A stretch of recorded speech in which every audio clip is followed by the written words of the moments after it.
Vamos estar lendo a palavra de Deus, no livro do Apocalipse. Estamos no capítulo 2. Hoje nós vamos ler a segunda carta. Carta à igreja de Esmirna. Apocalipse capítulo 2, versículos 8 ao 11. E que das cartas, essa é uma das menores. A carta à igreja de Esmirna. Todos acharam? As anotações que eu não vou precisar usar hoje. Muito bem. Apocalipse capítulo 2, versículos 8 ao 11 nos diz assim. Podemos ler? Apocalipse é o último livro da Bíblia, também do Novo Testamento. Diz assim a palavra do Senhor: E ao anjo da igreja que está em Esmirna escreve: Isto diz o primeiro e o último, que foi morto e reviveu. Eu sei as tuas obras, e tribulação, e pobreza, mas tu és rico. E a blasfêmia dos que se dizem judeus e não o são, mas são a sinagoga de Satanás. Nada temas das coisas que hás de padecer. Eis que o diabo lançará alguns de vós na prisão, para que sejais tentados. E tereis uma tribulação de 10 dias. Ser fiel até a morte, e dar-te-ei a coroa da vida. Quem tem ouvidos, ouça o que o Espírito diz às igrejas. O que vencer não receberá o dano da segunda morte. Amém. Você crê na palavra de Deus? Amém. Vamos repetir essa promessa feita aqui aos vencedores no versículo 11? Vamos lá? Todos juntos? Podemos? Vamos lá. Quem tem ouvidos, ouça o que o Espírito diz às igrejas. Vocês, vamos lá.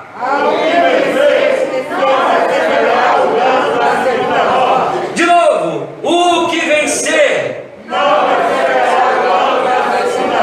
mais forte. O que vencer não receberá o dano da segunda morte. Amém.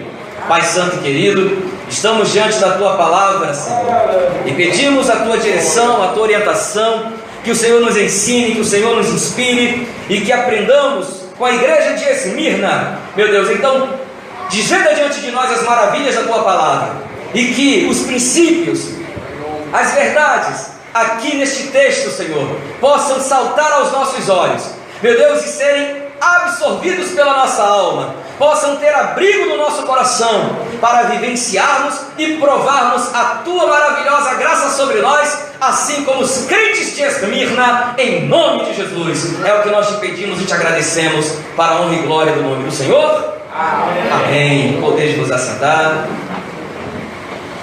Aleluia. Louvado seja o nome de Jesus. Muito bem, irmãos. Contextualizando,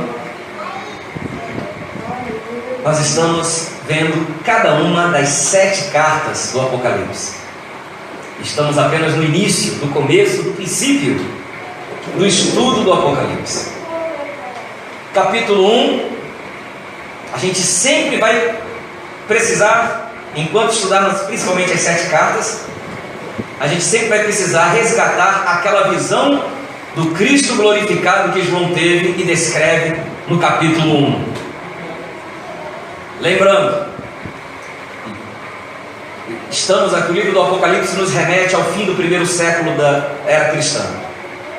Era por volta do ano 95, 96 depois de Cristo. Só havia João vivo dos apóstolos. Todos os demais já haviam sido martirizados. João, por causa da palavra de Deus, estava exilado na ilha chamada Patmos. Estava ali por causa da palavra de Deus. E durante o tempo que ele esteve ali, ele recebeu esta revelação dada pelo Senhor Jesus, da parte de Deus Pai, mediante o Espírito Santo. Ainda tinha um anjo ali para orientar João acerca das visões que ele recebia. Então ele tem aquela visão, uma voz volumosa, poderosa, tremenda, que ora ele diz que era como de trombeta, ora ele diz como fosse o som de muitas águas, porque não há equivalente neste mundo que compare a força, ao poder, ao volume daquela voz. Então o máximo que ele podia dizer era isso, era como trombeta, era como multidão de águas, mas em outras palavras é incomparável, mas é poderosa e tremenda. E a voz manda que ele escreva as coisas que ele está vendo, porque o tempo está próximo. E quando ele olha para trás, porque aí ele estava arrebatado em espírito, né? Mas no ambiente daquela visão que ele estava tendo, ele percebe que a voz vem de trás dele.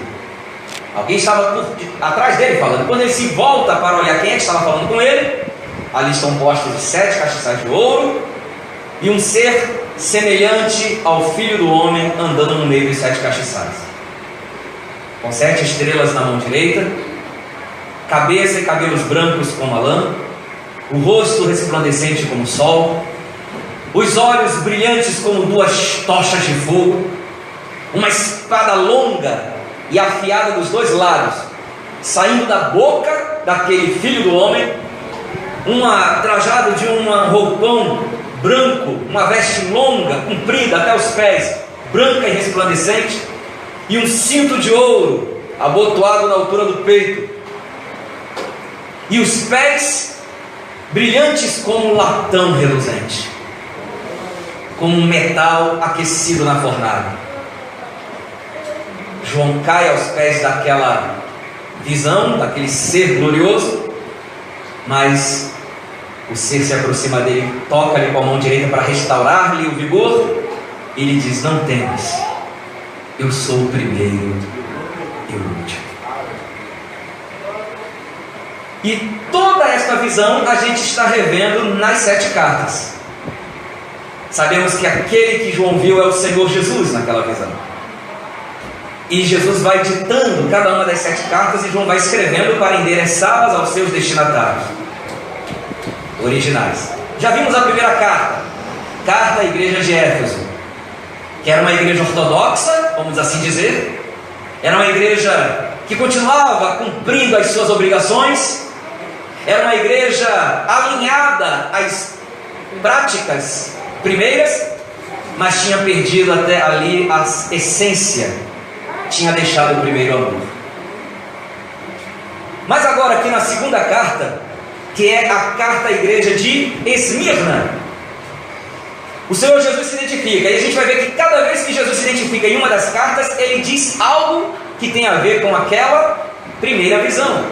Então Jesus se apresentou daquela forma, porque tem aspectos naquela visão que tocaria justamente nas mensagens enviadas a cada uma das 7 igrejas. Ok? Vocês lembram como é que Jesus se apresentou na primeira carta de Éfeso? Ele se apresentou como aquele que tem na sua destra as 7 estrelas, que anda no meio dos 7 castiçais de ouro. Apocalipse 2:1, onde Jesus mostra que é Ele quem tem autoridade. Ele caminha no meio dos 7 castiçais, que representam as igrejas, então ele está no meio do seu povo, ele sabe o que acontece ali. E tem as 7 estrelas, que representam os 7 líderes das 7 igrejas, nas suas mãos, porque a igreja de Éfeso tinha sido atacada por infiltração de falsos apóstolos. Mas Jesus diz: eu sei os que são meus, e os que eu estabeleci estão nas minhas mãos. Então tocou na mensagem que tinha a ver com Éfeso. Mas vamos para Esmirna, que nós vimos que Esmirna, juntamente com Filadélfia, são as 2 únicas cartas onde Jesus não tem o que censurar. Jesus não tem o que corrigir. Então, tanto na carta a Esmirna como na carta a Filadélfia está ausente o tenho, porém, contra ti. Então nós vemos que Esmirna então vai ser a primeira igreja de melhor exemplo a ser seguido. A outra vai ser Filadélfia. Tudo bem? Beleza? Talvez por isso a carta ficou um pouquinho mais curta, mas nem por isso a sua mensagem é menos importante. Então, vamos ver o que Jesus diz para a igreja de Esmirna. E ao anjo da igreja que está em Esmirna, escreve, diz Jesus para João. Primeira coisa, o que significa Esmirna? Esta palavra, segundo os estudiosos, significa mirra. E o que é mirra? Mirra era uma resina aromática perfumada que era muito cara. Então a mirra, ela tinha uma das suas principais aplicações para perfumar, e era usada inclusive para embalsamar corpos dos falecidos. Quando Jesus foi tirado da cruz, Nicodemos levou uns 50 quilos de aloés e mirra para embalsamar o corpo de Jesus, porque assim faziam os judeus antes de sepultar os seus mortos. Eles untavam o corpo do falecido com mirra, porque além de vamos dizer assim, retardar, né, a consequência da morte física, que é entrar em estado de corrupção, putrefação, também disfarçava odores desagradáveis, mas também era uma forma também de homenagear o falecido. Quando era uma pessoa querida, benquista, embalsamava o corpo. Não era como um embalsamento lá dos egípcios, mas era uma forma também de evitar que o corpo se deteriorasse naquele clima quente tão rápido. Tá certo? Muito bem. Só que a mirra também tinha um sabor. A mirra não servia para degustar, porque a mirra tinha o seu aroma muito agradável, por isso ele era caro, era de difícil aquisição. Somente pessoas ricas, de posses, podiam ter mirra. Mas a mirra também tinha um gosto muito amargo. E isso tem tudo a ver com a característica dessa igreja, porque a igreja que estava em Esmirna, a igreja da mirra, era uma igreja que estava passando pelo amargor da perseguição. Lembra quando Deus tirou o povo de Israel do Egito? Ordenou que eles celebrassem a Páscoa, e eles tinham que, durante a celebração da Páscoa, comer a carne do cordeiro com ervas amargas ou amargosas. E aquelas ervas amargosas que eles tinham que comer junto com a carne do cordeiro pascal era uma forma de simbolizar a amarga escravidão que eles tiveram no Egito. Então a mirra, se referindo aos crentes daquela cidade de Esmirna, fala pelo seu sabor amargo, o amargor da perseguição, da morte, da prisão, de tudo que aquele povo precisava sacrificar por se identificar com Cristo. Porém, esta perseguição, essas duras aflições e tribulações que aqueles crentes passavam, os crentes na sua fidelidade, na sua obediência, na sua lealdade a Cristo, a sua obediência subia até a presença de Deus como um aroma de cheiro suave. O sacrifício deles era como um perfume de mirra aos pés, às narinas de Deus. Então, tem muito a ver o nome com a característica do que aquela igreja estava passando naqueles dias de João. Mas o que Deus, através de Cristo, o que Cristo diz àquela igreja? Bom, primeiro ele se identifica assim: isto diz o primeiro e o último, que foi morto e reviveu. A cidade de Esmirna, a gente falou lá da cidade de Éfeso, que era uma das maiores cidades mais importantes daquela província da Ásia, mas Esmirna estava colada com Éfeso no sentido de sua importância. Esmirna também era uma cidade muito requisitada, muito visitada, muito conhecida. Havia um comércio ali muito pujante. E os crentes que estavam ali na cidade de Esmirna, quando não havia perseguição ainda, eles estavam ali prosperando, tendo a sua vida, trabalhando, comercializando. vendendo, ganhando, comprando e assim por diante, levando a sua vida normal. Mas quando veio a perseguição, a vida daqueles crentes esmirnianos mudou totalmente. Porque ser crente no final do primeiro século em Esmirna, como em outras regiões do Império Romano, ser cristão, se identificar como crente em Jesus, significava perder o emprego, ser mandado embora. Ser cristão implicava em você ter os seus bens confiscados pelo império.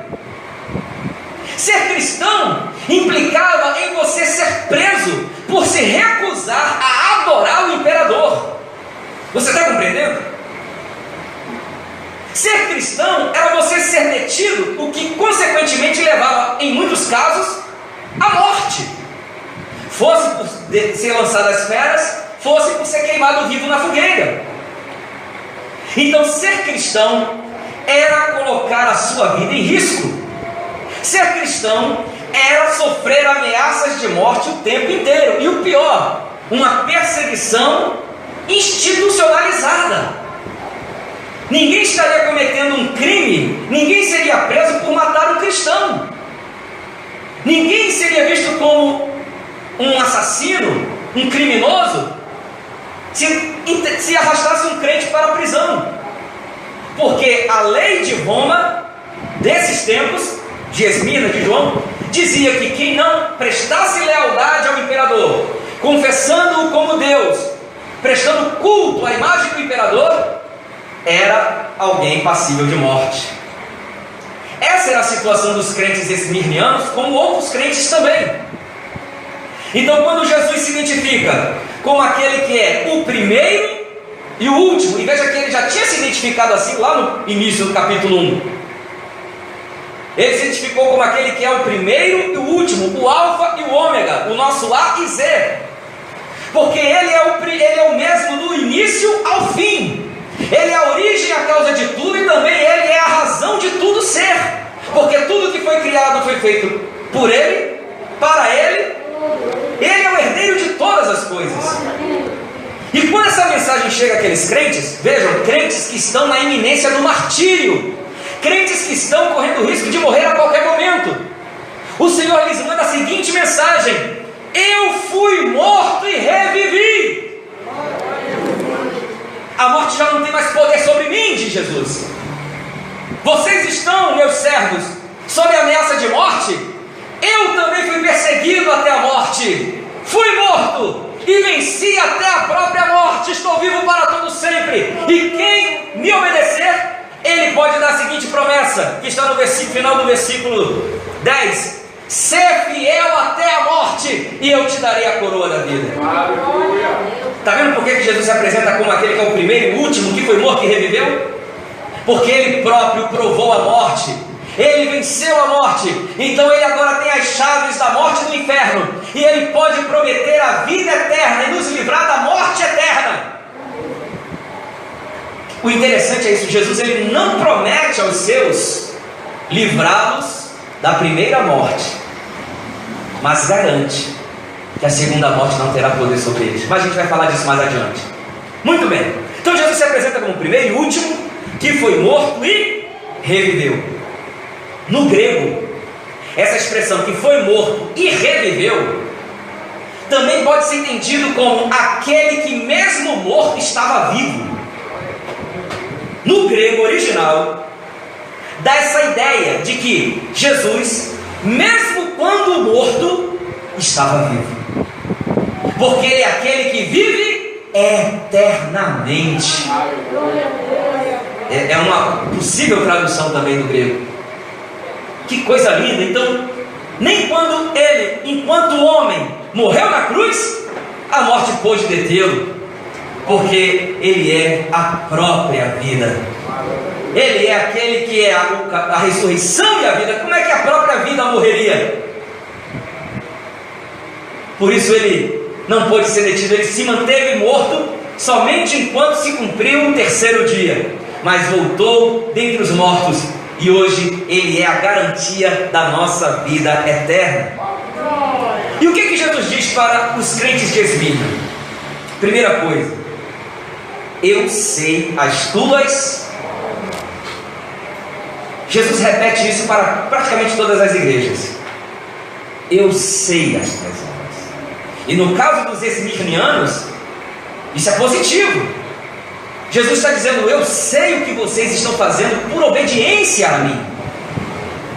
Quando Jesus diz essa mesma frase, eu sei as tuas obras, para uma igreja indiferente, para uma igreja descompromissada, para uma igreja mundana, aí isso toma um tom de advertência. Olha, eu sei o que você anda fazendo.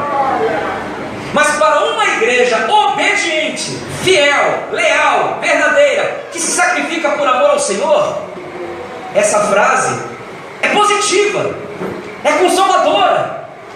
Imagina você ali, com inimigos te ameaçando, com mortes, sabe, ameaças de morte no seu cangote, você tendo que sacrificar família, tendo que sacrificar emprego, tendo que sacrificar sua saúde,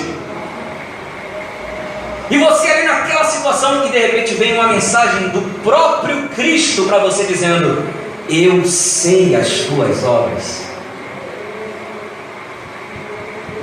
Sua obediência não está sendo esquecida diante de Deus.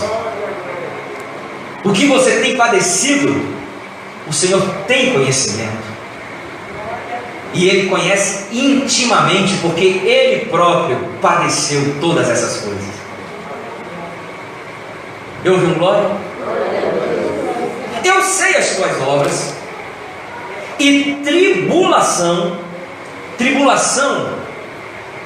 dá a ideia de estar sob intensa pressão.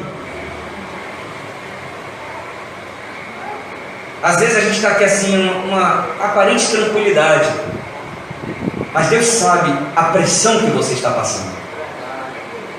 Às vezes você sofre pressão por parte de familiares que não querem seguir a Jesus. Você é pressionado, te cobram, exigem de você cada vez mais. Às vezes você está sofrendo pressão no seu ambiente de trabalho, porque sabem que você é um servo, é uma serva de Cristo. Então ficam no teu encalço, ficam na sua cola. Qualquer coisa que você diga ou faça, estão de olho e fazem questão de que você perceba que estão de olho em você. E você sente pressão. Mas Jesus diz: eu sei, eu conheço a pressão que você está sofrendo. Eu ouvi um glória? Glória a Deus. E pobreza. Eu também sei, eu conheço a tua pobreza. E aqui, irmãos, pobreza está falando de pobreza mesmo. Primeira coisa, quase a totalidade dos cristãos do primeiro século era constituído de pessoas muito pobres. A igreja cristã sempre foi de maioria pobre. Isso é história. A gente vê que o próprio Senhor Jesus se fez pobre, deixou sua glória no céu e se fez pobre para morrer por nós. Os apóstolos que ele escolheu eram todos homens de classe baixa da sociedade. Uns eram pescadores. O melhorzinho, que talvez tivesse uma vida melhorzinha, fosse o Mateus, que era publicano, mas largou lá a coletoria de impostos para seguir Jesus. Então, se ele tinha algum bem, empobreceu para servir Jesus. Parou de colher impostos. E os outros, tem uns que a gente nem sabe qual era a profissão, a Bíblia não fala. Muito bem. Mas você não vê nenhum rico entre os apóstolos. E quando a gente lê Atos dos Apóstolos, a gente vê que a maioria dos que constituíam a igreja ali em Jerusalém eram de pessoas muito humildes, pobres mesmo. Quando chega no caso dos... Assim, e até quando Paulo escreve aos Coríntios, ele diz: meus irmãos, vejam que não são muitos os ricos, os poderosos, os influentes que estão no nosso meio. Por quê? Porque Deus escolheu as coisas humildes para confundir as grandes, as fracas para confundir as fortes. Então, Paulo reconhecia isso, que havia um ou outro irmão assim melhor de vida, mas uma exceção à regra. A regra é todo mundo é pobre na igreja. Agora é claro, os pobres ajudavam os mais pobres ainda, porque tinham os pobres que tinham que comer, tinham que vestir, mas tinham aqueles que eram tão pobres que passavam necessidade, e a igreja se ajudava, os membros da igreja se ajudavam mutuamente, um princípio que a gente deve continuar observando. Amém? Amém. Muito bem, eu gostei desse amém, esse amém foi forte, aleluia, eu senti uma unção nesse amém, glória a Deus. Mas voltando para os tempos de Esmirna aqui, Jesus diz: eu conheço a tua pobreza, porque a pobreza daqueles crentes havia se agravado e muito, porque como eu disse, ser cristão implicava em ra, ré, ri, ró, rua. Você é crente? Não trabalha mais para mim não. Você é crente? Não tem mais vaga para você. Ah, você vai estar andando com esses seguidores desse tal Jesus Nazareno? Sai daqui, não quero mais ver sua cara. As pessoas eram enxotadas ao professar a fé em Cristo. Consequentemente, elas perdiam a sua fonte de renda, mas precisavam continuar comendo, precisavam continuar se vestindo, precisavam continuar mantendo sua família. E como fazê-lo, se todas as portas agora se fecharam? Mas o Senhor Jesus diz para aquela igreja: eu sei a pobreza, a extrema pobreza a qual vocês estão sendo sujeitos, mas tu és rico. Porque, irmãos, nós podemos ser pobres em relação a esta vida, mas o mundo não consegue perceber as riquezas de glória muito excelentes que são derramadas sobre a vida daqueles que foram lavados e remidos do sangue poderoso de Jesus. Somos ricos da graça, somos ricos das bênçãos, somos ricos das promessas, somos ricos na esperança, somos ricos na presença de Deus, somos ricos dos dons do Espírito, somos ricos das virtudes do Senhor, somos ricos na autoridade do seu nome, porque pode nos faltar o dinheiro, mas não nos falta a autoridade para orar pelo enfermo e ele ser curado. Pode nos faltar recursos, mas não nos falta a autoridade para expulsar o demônio e ele ter que sair retirado na autoridade do nome de Jesus. Pode nos faltar, irmãos, bens, até para deixar como herança para os nossos filhos, mas não nos falta o poder da palavra, a verdade do Evangelho, que liberta vidas, que transforma corações, que faz um cachaceiro ser liberto do vício do álcool, que faz um drogado ser restaurado e voltar a honrar o nome da sua família, o poder do Evangelho, que pega o pecador, esfrega no sangue de Jesus e o transforma num adorador, alvo mais que a neve.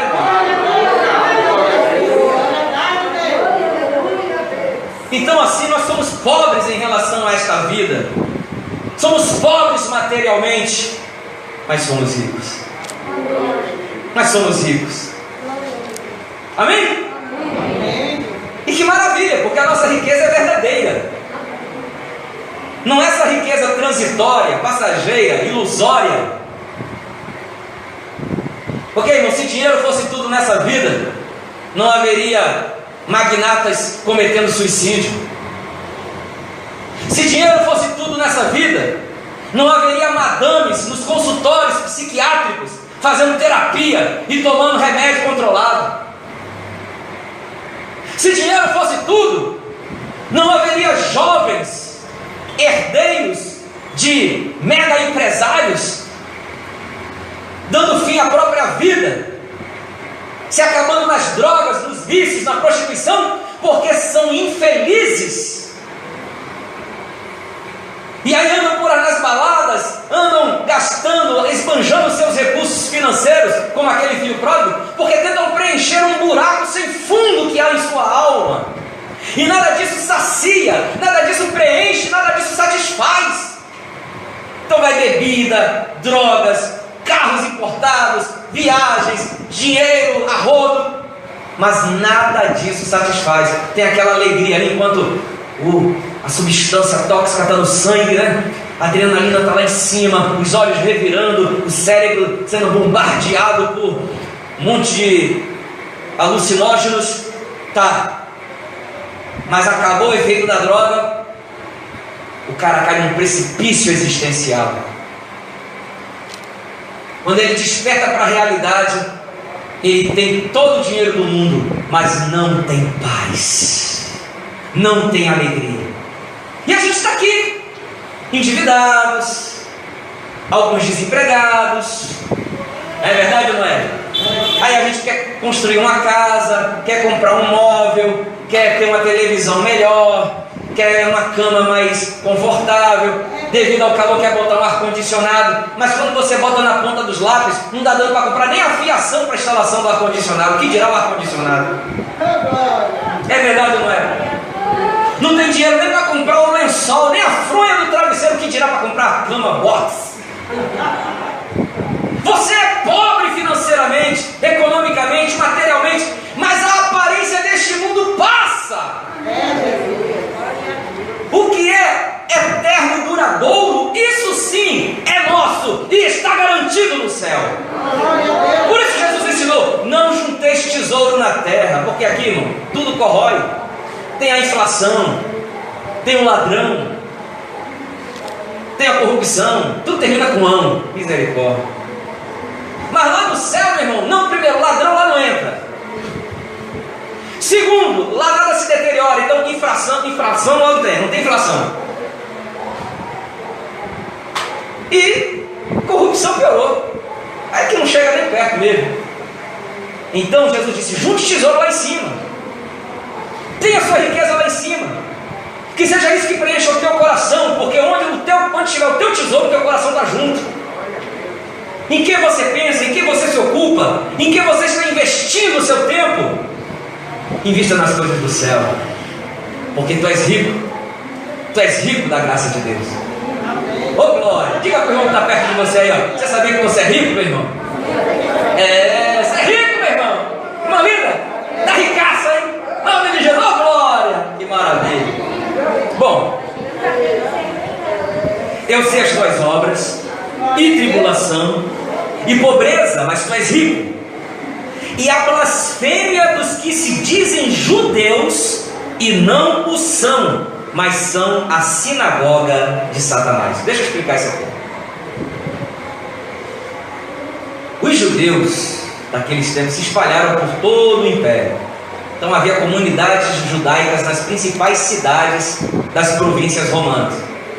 Então, onde um grupo numeroso de judeus se reunia, vivia juntos, eles formavam uma sinagoga, um lugar de reunião para eles, porque como eles estavam longe do templo, lá em Jerusalém, eles não podiam estar viajando sempre para Jerusalém. Então nós vamos ter uma sinagoga aqui, um lugar para a gente estudar a lei do Senhor.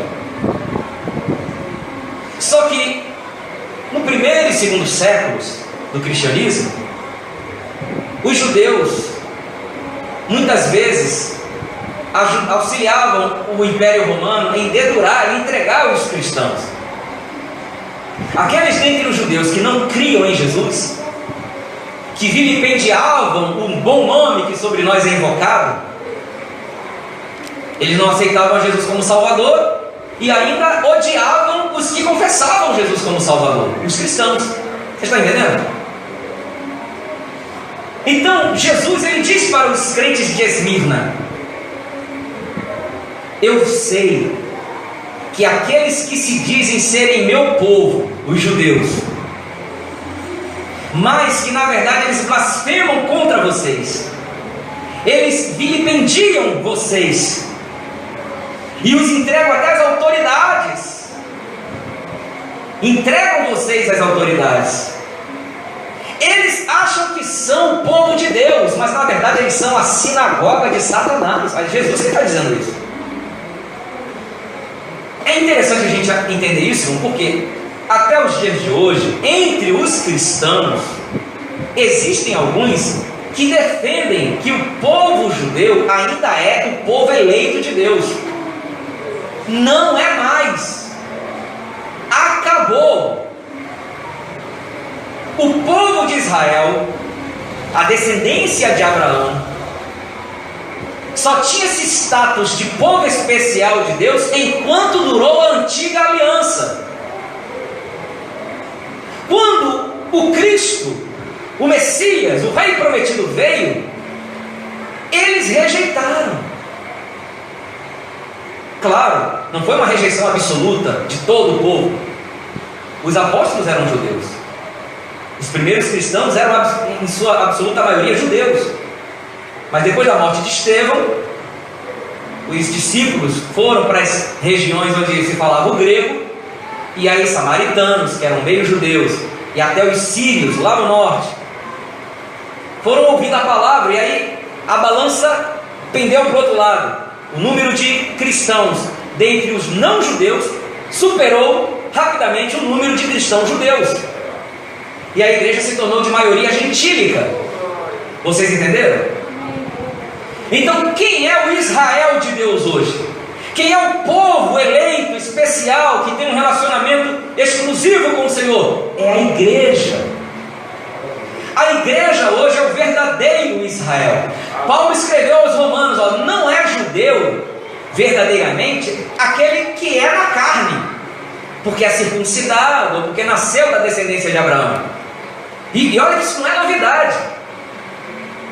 Isaías já tinha profetizado dizendo que ainda que o povo de Israel fosse como a areia que está na praia do mar, um remanescente que seria salvo. Não é porque é descendente natural de Abraão, mas aqueles que andam na fé de Abraão, esses é que são o povo de Deus, independente de ter nascido judeu ou de outra nacionalidade. Então, voltando ao texto de Romanos, Paulo diz: não é judeu verdadeiro aquele que é exteriormente na carne, mas aquele que é circuncidado no coração, no espírito e não na letra da lei.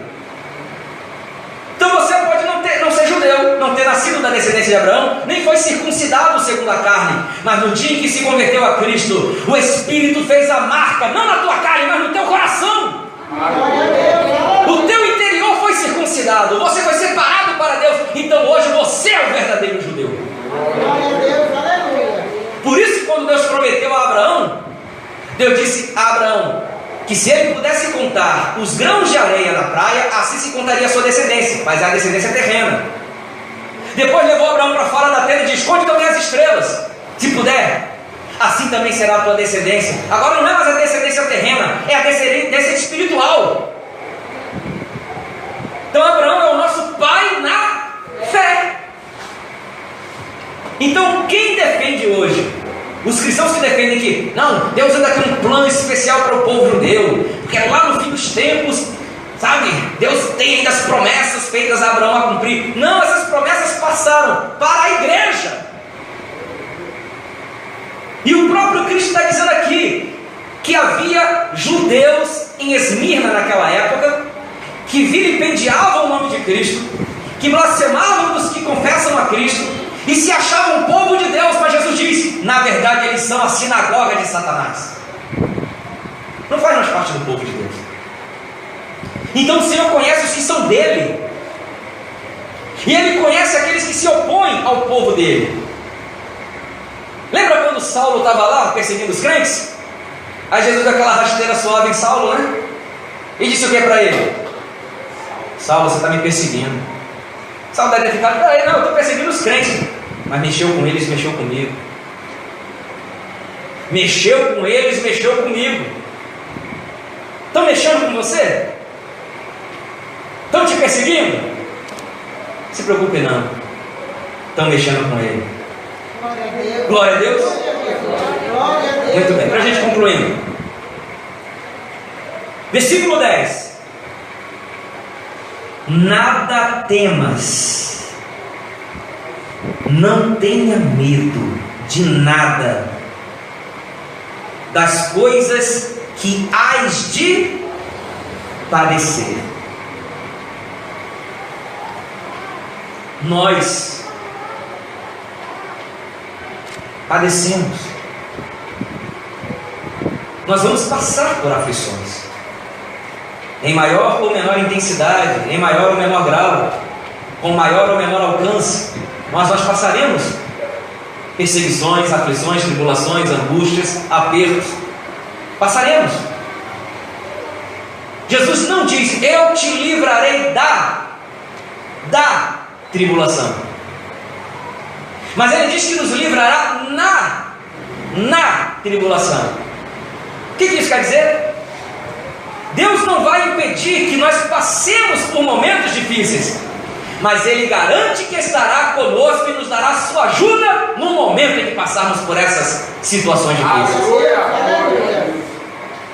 Pastor, mas eu oro, eu jejuo, eu dou o dízimo, eu leio a Bíblia, eu frequento a igreja, eu ajudo necessitados, e estou passando por dificuldade. Jesus não prometeu que ia te livrar de dificuldade, mas Ele garantiu que estaria com você. Amém? Por isso Ele diz: não tenha medo na hora em que a aflição chegar à tua porta. Não tenha medo. Olha o que Ele diz: eis que o diabo lançará alguns de vós na prisão, para que sejais tentados, e tereis uma tribulação de 10 dias. Primeiro, Jesus diz: o diabo vai lançar alguns de vocês na prisão. Como é que o diabo faria isso? Não pense que um chifrudo vai aparecer na sua porta para te algemar e levar para a cadeia. Não é isso. Mas vamos recortar aqui outra coisa. Os judeus, na casa dos esmirnianos, os judeus, que também odiavam os cristãos, os delatavam às autoridades romanas. Aí vinham as autoridades romanas, prendiam os cristãos e os levavam para a prisão, o que muitas vezes acabava levando também à morte. E Jesus está dizendo que tudo isso, no final das contas, era uma ação do próprio diabo. O que isso nos ensina? Quando estiverem falando mal de você, quando estiverem querendo te prejudicar, quando te perseguirem, quando te maltratarem, lembre de uma coisa: os agentes humanos estão a serviço de outra pessoa. Porque a gente tende a, às vezes, querer mirar o alvo humano e ter raiva deles. Mas Jesus disse: não, a gente tem que lutar contra as forças espirituais da maldade que está usando tais pessoas.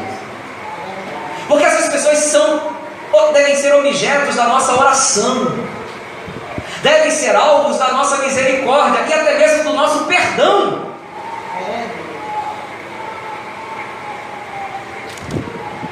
Por isso que a Bíblia diz que as armas da nossa milícia não são carnais, mas são poderosas em Deus para a destruição das fortalezas. Então a gente não luta com armas humanas. Não adianta querer revidar, querer fazer mal a alguém, porque eles estão, ainda que não estão conscientes, mas o ódio que eles sentem, que eles mesmos não sabem explicar. Eu não suporto aquele crente, eu não suporto aquele irmão, e aquela irmãzinha da igreja, que ódio, não sei por que, vai ter uma raiva. Eles não sabem nem explicar por que isso. É o diabo que está manipulando, porque eles são servos de Satanás. Por isso Jesus está dizendo: o diabo vai lançar alguns de vocês na prisão. Por isso Jesus diz: não tenham medo que vai acontecer. O diabo vai usar seus agentes, os meios que ele tem, os recursos que ele tem, para atingir vocês. Só que Jesus diz: para que sejais tentados, vocês serão provados. Ou seja, o que o diabo faz para tentar nos atingir, achando que vai nos prejudicar, o Senhor Jesus usa isso como uma forma de provar a nossa fé. O diabo faz para nos prejudicar, Jesus faz para nós sermos experimentados, adquirirmos experiência, para sermos amadurecidos na nossa fé, para crescer na dependência do Senhor, para confiar mais nas promessas de Deus e nos achegarmos mais a Ele. Quer dizer, até o mal que o diabo tenta fazer nos atingir, Jesus reverte isso em nosso proveito. Porque alguém perguntaria, né? Pastor, Deus gosta de ver seus filhos sofrerem? Deus gosta de permitir que a gente seja atribulado? Por Porque, pastor, do início ao fim da minha vida, eu só passo tribulação. Cara, estou sempre tomando um caldo. Quando eu estou recuperando o fôlego, achando que passou a maré. Ela vem outro caldo de novo, Senhor. Não dá tempo nem de puxar o fôlego, já estou tomando outro caldo. E Jesus gosta disso? Meu irmão, não reclame não. Não reclame não. Você está crescendo. Você está sendo amadurecido. Aleluia. Glória. Você está ficando um crente experiente. E se com lutas e tribulações a gente não está orando como deveria, imagine se a gente estivesse na bonança. Se com todos os reveses a gente deixa para vir à igreja só quando dá vontade. Imagina se a gente não acontecesse nada, está tudo bom, está tudo bom. Eu vou para a igreja nada, hoje é domingo, eu vou encher a cara. Eu vou para uma sereste. A gente só ia lembrar de Deus, meu irmão, quando o calo doesse, quando o sapato apertasse. Então, uma das formas de Deus nos manter separados do mundo e se achegando mais a Ele é por meio dessas tribulações. Então Deus não está fazendo porque gosta, Deus não é masoquista, ou melhor, sadista, né? Masoquista é quem gosta de sofrer, sadista é quem gosta de fazer os outros sofrerem. Deus não é sadista, e nem nós somos masoquistas. Mas Deus faz isso porque é para o nosso proveito. Finalizando, diz, ainda no versículo 10: e tereis uma tribulação de 10 dias. Bom, alguns entendem que isso aqui, irmão, alguns calculam que houve, da época do imperador Trajano até o imperador Diocleciano, que houve um período de 10 perseguições dos imperadores romanos. E aí outros já dizem que teve um imperador lá que perseguiu os cristãos durante 10 anos, que seriam aqui os 10, equivalente aos 10 dias. Não, mas vamos lá, eu não vou entrar nesses detalhes históricos. A questão é a seguinte: 10 é um número redondo, fechado. 10.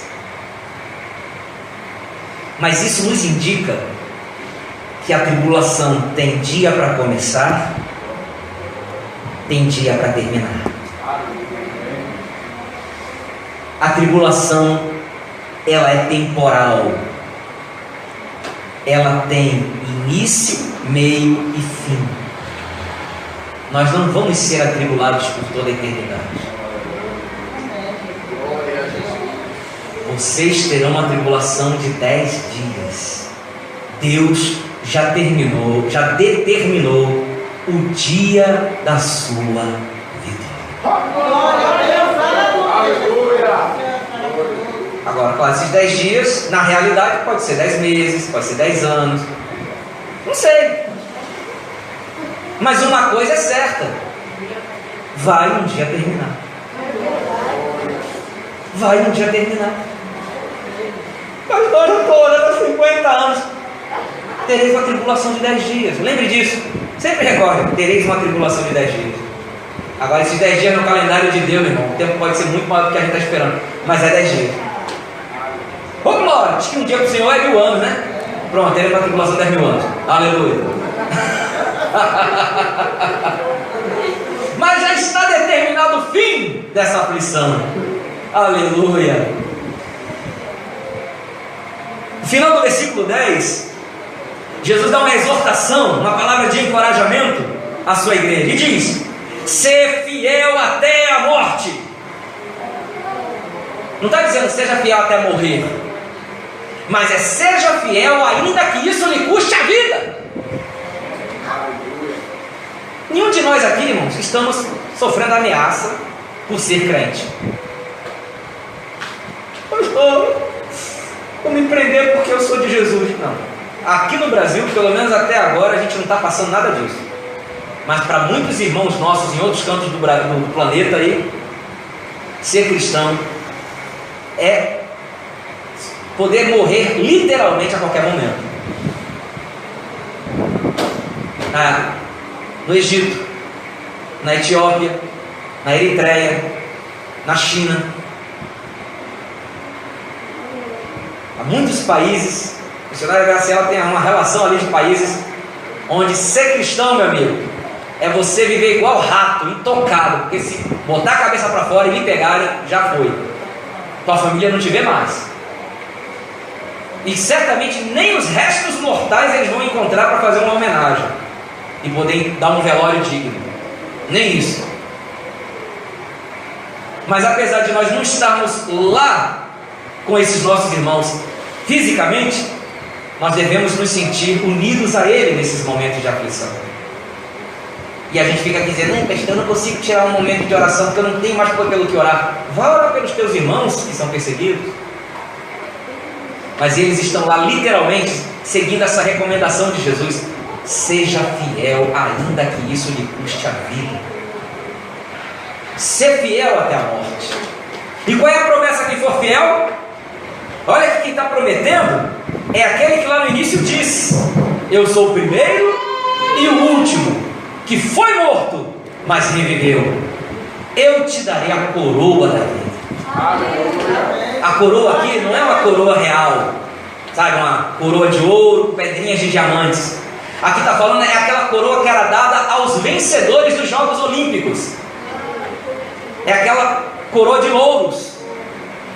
Ou seja, essa coroa aqui está se referindo a você ter vencido. É a coroa dos vencedores. Está entendendo?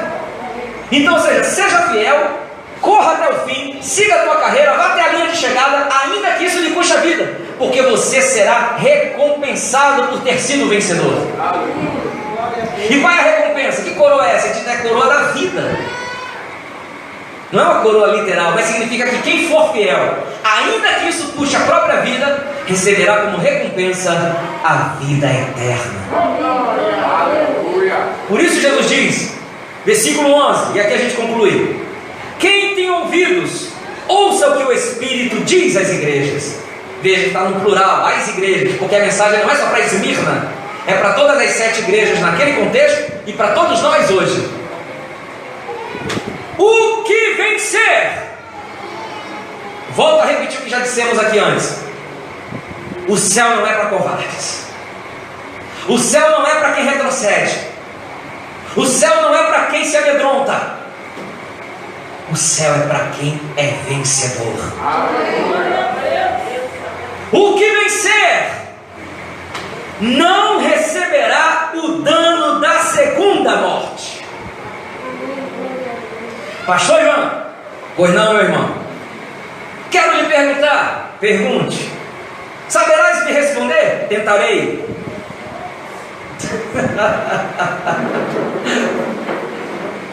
O que é a segunda morte?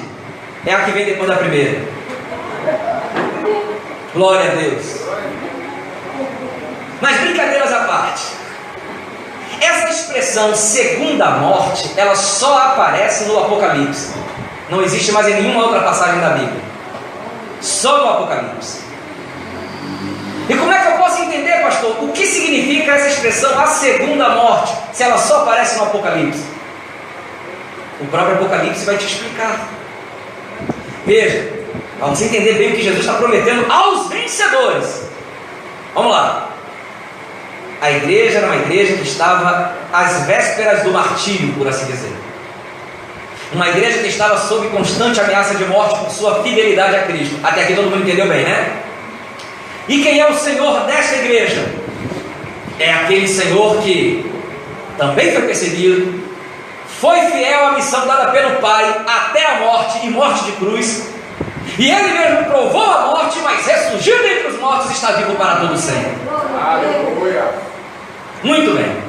Dentro desse contexto aí, ó, eu e você agora, nós somos crentes de Esmirna. Você está lá na igreja de Esmirna. Somos ameaçados de morte, podemos amanhã não estar vivos por causa da nossa identidade com Cristo.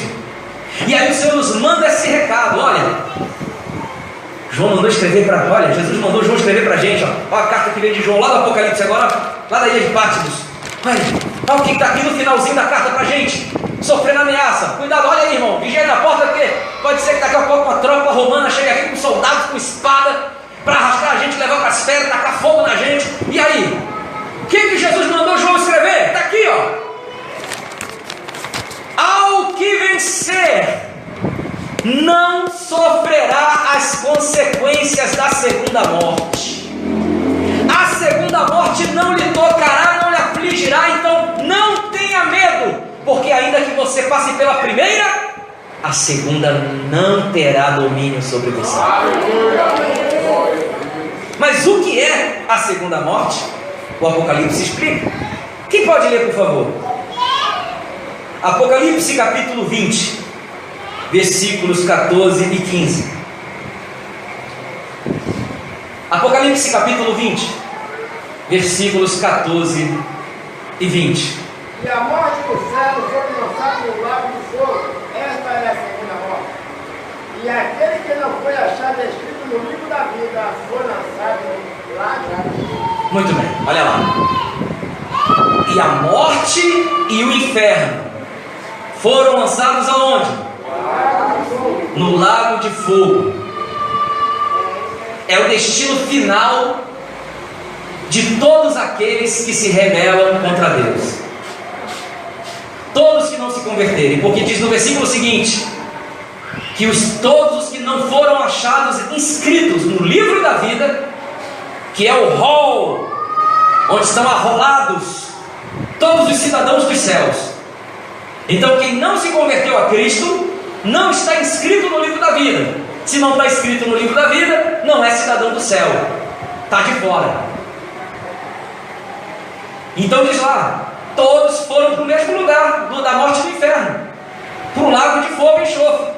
Mas no versículo 14 diz, esta é a segunda morte. Então o próprio Apocalipse explica o que é a segunda morte. Então vamos entender o que é a primeira morte. Então, dentro do contexto do Apocalipse, a primeira morte é a morte física. Então o cristão passa pela primeira morte. A gente já foi em enterros de muitos crentes aqui, não é verdade? Então, quando o crente morre fisicamente, ele passa pela primeira morte. Mas existe a segunda morte. Qual é a segunda morte? É a pessoa ser condenada a viver, porque essa consequência da segunda morte ocorrerá após a ressurreição dos ímpios, porque os ímpios também ressuscitarão. Jesus falou lá em João capítulo 5, vem a hora em que todos os que estão nos sepulcros ouvirão a voz do Filho de Deus, e todos os que a ouvirem viverão.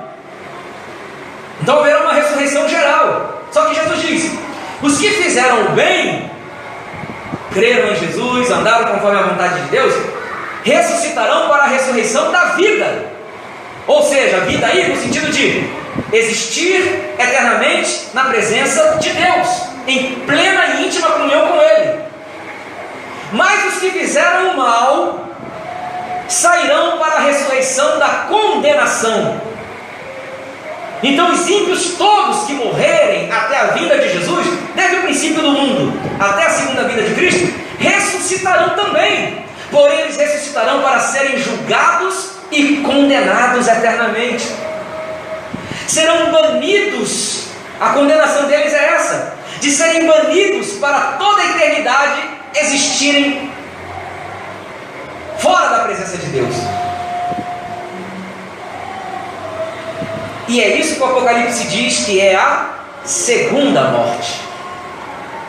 Só aí que diz isso? Não. Ainda em Apocalipse, capítulo 21, versículo 8. Quem pode ler, por favor? Apocalipse 21, 8. Mas quanto aos tímidos, e aos incrédulos, e aos abomináveis, e aos homicidas, e aos fornicadores, e aos feiticeiros, e aos idólatras, e a todos os mentirosos, a sua parte será no lago que há com fogo e enxofre, porque é a segunda morte. Olha aí, de novo, o Apocalipse explicando. Quem é que vai para lá, pastor? Os tímidos. Já explicamos aqui, tímido não é aquela pessoa que, irmão, vem aqui falar no microfone. Não tem vergonha. Não é esse tipo de tímido.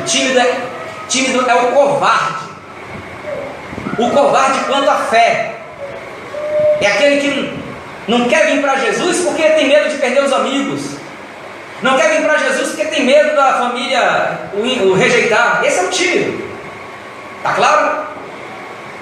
Então, os tímidos, os homicidas, os mentirosos, os feiticeiros, os abomináveis, tem ali uma relação que, claro, não é completa. Você está querendo dizer o quê? Todos aqueles que não creram em Jesus, todos aqueles que não quiseram mudar de vida e se converter ao Evangelho, está escrito, serão lançados no lago que arde com fogo e enxofre.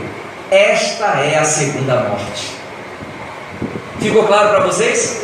Agora que você entendeu o que é a segunda morte, você volta para a carta a Esmirna, no versículo 11. Quem tem ouvidos, ouça o que o Espírito diz às igrejas. O que vencer não receberá o dano da segunda morte. Quem for fiel a Cristo, mesmo que isso lhe custe a vida física, não terá condenação eterna, mas receberá a coroa da vida, ou seja, gozará da perfeita comunhão com Deus na eternidade. Essa é a vida eterna. Então eu lhes pergunto, vale a pena ou não vale ser crente em Jesus? Vale a pena ou não vale padecer todas as coisas por amor a Cristo? Vale a pena ou não vale se sacrificar, abrir mão, sair muitas vezes prejudicado, mas fiel ao Senhor, sem titubear, para não fazermos parte daquele grupo dos tímidos que são os medrosos, se acovardam diante dos desafios quanto à fé. Pois então, irmãos, esta é a promessa aos vencedores. Essa promessa é para mim e para você. Vamos aprender com a igreja dos esmirnianos, em nome de Jesus. Vamos ficar de pé, povo de Deus. Vamos orar. Vamos orar. Pai santo e querido, Deus glorioso e eterno, nós estamos diante da Tua Palavra e nos maravilhamos, Senhor, por aprender com a igreja de Esmirna. Meu Deus, Tu és o mesmo Deus que falou àquele povo e que está conosco hoje aqui. Tu és o primeiro e o último. Tu és o que vive, mesmo tendo sido morto, mas agora está vivo para todos sempre. E o Senhor pode prometer a vida eterna a todos os que creem em Ti, pois Tu mesmo venceste a morte para nos dar a garantia de vida eterna.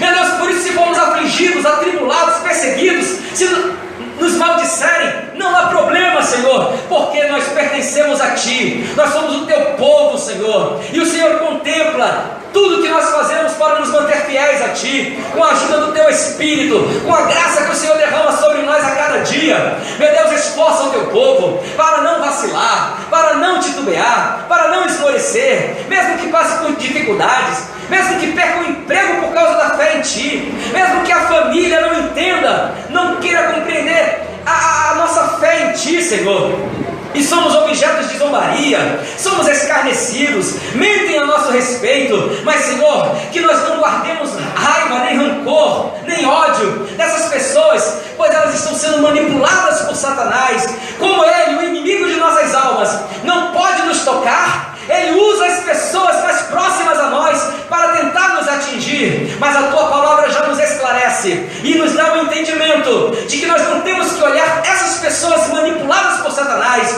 mas temos que orar por elas, para que sejam salvas, libertas, transformadas pelo Teu poder, e na autoridade do Teu nome, nós repreendemos o inimigo que as usa, Senhor. É contra ele que nós estamos lutando, com as armas espirituais, com o poder da oração, com a fé em Ti, Senhor, e a autoridade da Tua Palavra. Por isso, Deus querido, ajuda os Teus filhos, que têm, Senhor, passado as maiores reveses, por causa da sua identificação contigo, faz parte da nossa carreira cristã, faz parte da nossa vocação, não apenas reinar contigo, mas também padecer pelo Teu nome. Então nos dá a alegria, Senhor, de sermos dignos de carregar a nossa cruz, de, meu Deus, sermos identificados com o Senhor e renunciar até a própria vida, se necessário for. Quanto aos nossos irmãos que estão em terras distantes, onde o ódio ao Evangelho, Senhor, é a regra, aonde, meu Deus, estão passando necessidades, meu Deus, que o Senhor socorra o Teu povo, que o Senhor ajude esses nossos irmãos, e nós intercedamos por ele,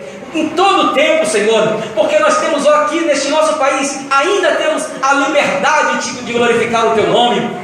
Mas muitos dos nossos irmãos não têm uma Bíblia, não podem se reunir publicamente, não podem proclamar o Teu nome, não podem evangelizar em público. Tudo tem que ser feito com o máximo de cuidado e muito critério, porque se um for identificado, eles conseguem capturar todos os outros. Tem misericórdia, Senhor, e sei que apesar disso tudo, o Senhor usa essas tribulações para nos fazer crescer, para dependermos de Ti. Nos mantém fiéis até a morte, Senhor, e receberemos a vida eterna, e o dano da segunda morte não atingirá os vencedores, pois nós não pertencemos mais ao inferno. O lago de fogo e enxofre não é o nosso destino final, pois nós não somos da classe dos ímpios, mas agora somos cidadãos dos céus, e temos os nossos nomes arrolados no livro da vida.